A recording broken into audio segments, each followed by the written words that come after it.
Jayantrao 40 police जखमी झाले, 33 police जखमी झाले, डीसीपी लेवलचे अधिकारी जखमी होत आहेत. याचा अर्थ काय घेणार आपण? कायदा सुव्यवस्था राखण्याची जबाबदारी सरकारची, गृह विभागाची, मुख्यमंत्र्यांची, तशी आपली सगळ्यांची आहे. आणि म्हणून या राज्यामध्ये कायदा सुव्यवस्था राखण्यासाठी तुम्ही सहकार्य करायचं सोडून पोलिसांना तिथं त्यांच्यावर अत्याचार करताय, त्यांच्यावर हल्ले करताय.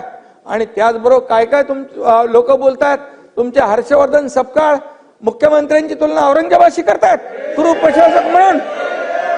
काय आणि म्हणून अशा औरंगजेब हा देशद्रोही होता.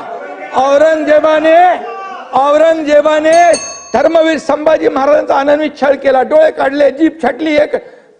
या काय मुख्यमंत्र्यांनी त्यांची जीभ चाटली का? डोळे काढले का? चामडी सोलली?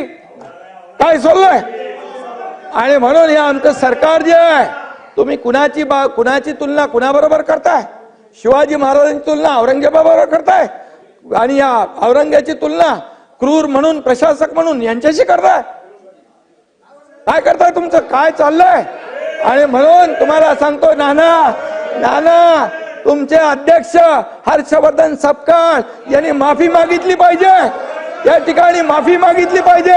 अन्यथा त्यांनी केलेलं हे कृत्य हे औरंगजेबाचं समर्थन करतायत, एका देशद्रोहाचं समर्थन करतायत. म्हणजे तेही देशद्रोही आहेत. त्यांच्यावर देखील देशद्रोहाचा खटला दाखल करावा का? आम्ही दाखल करावा का? आणि म्हणून हे राज्य शिवाजी महाराजांच्या आदर्शावर चाललेलं आहे. म्हणून 2.5 वर्षात आम्ही जे काम केलं, एकीकडे तुम्ही सगळं बंद केलं होतं, आम्ही सुरू केलं, लोकाभिमुख योजना केल्या, या ठिकाणी विकासाला चालना दिली.